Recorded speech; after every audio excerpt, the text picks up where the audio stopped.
Hey, what's up everyone, and welcome to another beginner's guide to the Division 2 in 2024.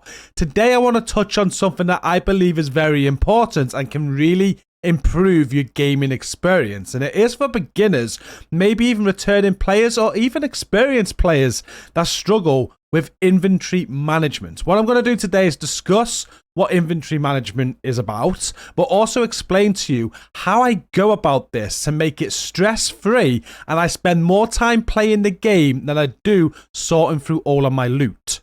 Before we get into all of this guide is part of my full beginner's guide to Division 2 in 2024 playlist. And if you want to learn anything else about the game, this playlist is going to cover everything. You can go and check this out after you're done here in the video description. I'll link it down there. Now, obviously, there's going to be a lot of different opinions about how to manage your inventory. And if you're happy doing what you're doing, then go for it. But one of the problems I think we have as agents of the Division is that we love to hoard gear. And I think if you can come past this, it'll just mean that you're going to be spending less time in your menus and sorting through all of this, and as I said earlier, just more time playing the game. So I just want to quickly, for beginners now of the game, just explain what we've got in terms of space to store all of the items we're going to come across. At the base of operations here, or at Haven as well, you're going to notice your stash. This is a stash space here that you can hold 300 items in it, and this is shared among all of your characters. So if you have 4 characters on the game, you can come here and you can check your stash and you can get loot out of it with any different character. This is with exception to hardcore characters. They're their own sort of account. They'll not have access to this stash. And if we go inside of it, you can see that it's all separated here with weapons, sidearms, gear, and mods. There's 300 slots in total to store your items. Not only this, but each of your characters will have some inventory space as well. If you head into your inventory, you've got 150 items that you can hold on you at one time. That's in terms of weapons and gear. And you also have a pouch for mods, which will hold a total of 100. This space is just specific to the character that you are using. So this character here is my character 1. They've got 150 item slots available and 100 mod slots. But if I switch to character 2, they'll also have the same space. It is only the stash that I just shown you where they're able to share it.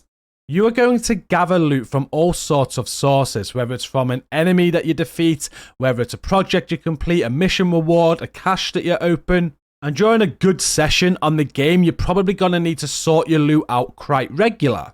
So I will explain how I go about that, but first I do want to discuss some non-negotiables. And what I mean by non-negotiables is items that I think you should keep. If I head to my stash and have a look at the weapons, for example, you'll see that there are a load of exotics here. I think that what you should do is keep at least one of every exotic, whether you're using it on your character or you put it in your stash. I just think you should have a list of every exotic in the game, be it a weapon or gear piece, and just make sure that you have at least one of every exotic stored. I think that's a good starting point. And then on top of that, there are also named items. You can see here with the claws out holster. There's a lot of named items on the game, and I also stand by that as a non-negotiable as well, in the same way that I think you should just keep at least one of every named item on you at all times, whether it's on a build you're using on your character or stored in your stash. The main reason for this is that these items can be a little bit trickier to get, and you may not know what you want to do with them now, but it's just good to have them in the future in case all of a sudden you want to make a build with them. And if you can also get an idea of what sort of roles that you want on named items, you can then also look out for the best ones. So, for example, with these Emperor's Guard knee pads, I've got one stored in here, and it's got the armor regen of 1%, which is special to this named item, and it comes with repair skills there. Now, I know that a lot of people like these to have the armor regen and the armor regen attribute as well. You can basically double up on it. You get the 1% and the amount of armor that you get over time also, and they are like considered the god roll of Emperor's Guard knee pads. So if you know that and you come across that, you're certainly going to want to keep it. So learning what sort of named items and what sort of rolls you want on them can be beneficial, and make sure you store the best ones. But if you don't know that, just keep one of each one, and in the future it still may become something that you can use, or you'll then learn and have to go and farm it again. And then I guess the only other non-negotiable that I have when I'm sorting through my loot is max mods. I'm not talking about skill attachments. We're going to talk about them in a moment. I don't put any skill attachments in my stash at all. I leave them on their individual characters. But with gear system mods, if you do get some max mods, I tend to try and keep 3 max mods of everything that's available. So a good way to see how I store this is on the defensive ones here. You can see that most of these are quite high, or they're max, and I just think you may not use them on some builds, but down the line you might make a build that does need them. And if you've got the highest ones available, normally the maximum amount of mods you're going to put on a build is 3, so you've just got them there ready to go if needed. And if I do throw 3 of these max mods on a build on one of my characters, I'll then store up to 3 more in my stash again, just in case I ever need them for another character. Now, besides these non-negotiables, as I called them, I then have a method that I use where I'm not hoarding gear. I can loot very, very quickly, and it doesn't take me too long to sort out my loot when my inventory is full. If we have a look at my bag now, I've purposely maxed out my inventory. I'm nearly maxed out on mods. I'm going to take you through a process now that I go through when I'm sorting this. Now, first things first is I always pick up everything as junk. You'll notice every item I go through now is already marked for junk. And the reason for this is normally when I'm grinding for gear, I'm always using countdown, and I just pick it up as junk without looking at it, just so I can just focus on what I am doing. I just focus on the game mode, and I'm not standing there looking at loot while my team are dying. And I just think it's the best way to go about it, to be honest with you. On PC, when the loot is on the ground, you just hold tab to pick it up as junk, and it's done pretty much instantly. I'm not sure what it is on controller, but when you look at the loot on the ground, it will tell you how to pick it all up as junk. You don't actually have to look at anything. You just pick it up and carry on. So when it comes to having to sort out my bag at the end, everything's prepped and ready to go for stuff that I don't want. And the only thing I'm looking for is anything that I may be targeting. So I'm not actually going to go through and look at everything unless I know I want something and I have something in mind. Right now, I want a Cheska backpack with crit chance, crit damage, and I want it to have bloodsucker on it. So I know I've got a purpose for my grind. I know what I'm looking for, and that's all I'm going to check for. So I'll quickly look at my backpacks. I'll see what Cheska backpacks that I have, and if I haven't got it, then pretty much I'm nearly ready to get rid of everything. But before you do start getting rid of everything, what you also want to do, I'd say the hardest items to find in the game are chests and backpacks, because they have the talents as well. It's probably always worth just having a quick scan over them just to make sure that there isn't something that you might use in the future. Like there might be something you look at and just think, ooh, that's something that, you know, it might be giving you an idea of something you could do with it, or you thought of it in the past, and you might just think that, yeah, for the future I might want that. So it's worth scanning over the chests, it's worth scanning over the backpacks, because they're probably going to be the hardest pieces to find when you do have an idea down the line. It's probably worth having a look at the weapons as well, because again, you might see an AR or a weapon you really like using that just has the perfect attributes for it, just leaving you the talent to adjust. So you might also think with a weapon, well, I'll save that just in case in the future it is something I want to give it a go. It's got the attributes that I want on it. I can then just change the talent. So you could scan over them if you want to. Most of the time I don't, because I've got most things I want now anyway. But as a beginner, it's probably worth doing. Once you've scanned over everything and you've gone over anything that you're actually looking for and you haven't got it, you then just want to move to your mods.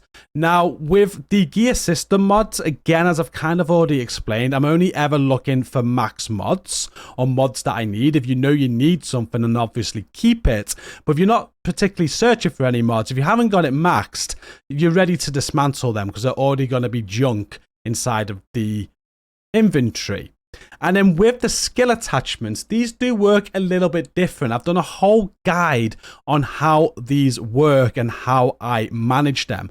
I am going to link that guide down below in the video description because it's quite a long explanation, and I don't want to add that to this video because it'll turn into an ultra long video and we kind of go off topic to what it's about. But there is a way to manage these, and I do still pick them up as junk, but on a general sort of session when I am just playing and I want to get rid of stuff, I just go through each one, I see if anything is junked, and I'll remove these from junk.